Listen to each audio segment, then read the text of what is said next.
तभी दुनिया भर के इन्वेस्टर्स का ध्यान खींचने वाला स्टार्टअप बायजूस अर्श से फर्श पर आ चुका है। भारत पे के अश्नीर ग्रोवर के साथ विवाद कोर्ट में है। कई स्टार्टअप बंद हो चुके हैं तो कुछ यूनिकॉर्न बनकर रेस में आगे निकल गए। कुछ ऐसे ही उतार चढ़ाव और कंट्रोवर्सी से भरा रहा स्टार्टअप्स के लिए साल 2023। इस साल को टाटा बाय बाय कहने से पहले चलिए जान लेते हैं कैसा रहा स्टार्टअप्स का सफर, कहां आए स्पीड ब्रेकर और किसने पकड़ी रफ्तार। शुरुआत करते हैं फंडिंग से। स्टार्टअप फंडिंग के लिए इस साल सबसे बड़ा झटका रहा ओमिडिया नेटवर्क का देश को अलविदा कहना। टाटा 1mG, डाउननट, OTP जैसे स्टार्टअप्स में निवेश कर चुके इन्वेस्टमेंट फर्म ओमिडिया नेटवर्क इंडिया ने देश में अपने कारोबार को समेटने का ऐलान कर दिया, जो स्टार्टअप्स के लिए बड़ी चोट है। ओवरऑल फंडिंग के मामले में 2023 का पूरा साल ही स्टार्टअप्स के लिए फंडिंग विंटर साबित हुआ।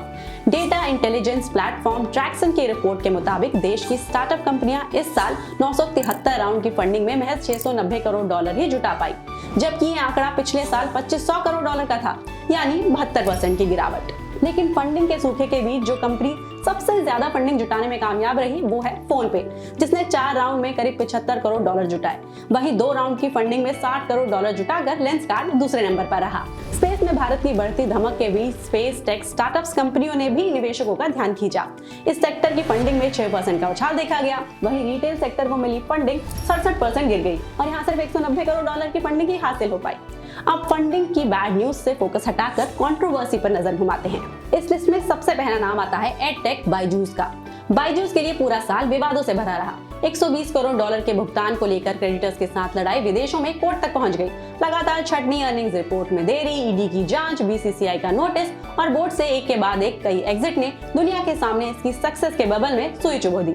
साल के शुरुआती महीने में ऑटोमोबाइल आफ्टर सेल्स स्टार्टअप गो मैकेनिक को भी कॉर्पोरेट गवर्नेंस संकट का सामना करना पड़ा। फर्जी नंबर दिखाकर निवेशकों को सालों तक गुमराह करने के आरोप लगे। स्टार्टअप के फाउंडर्स पर FIR भी दर्ज की गई। भारत पे और उसके को फाउंडर रहे अश्नीर ग्रोवर के बीच विवाद ने भी खूब सुर्खियां बटोरी।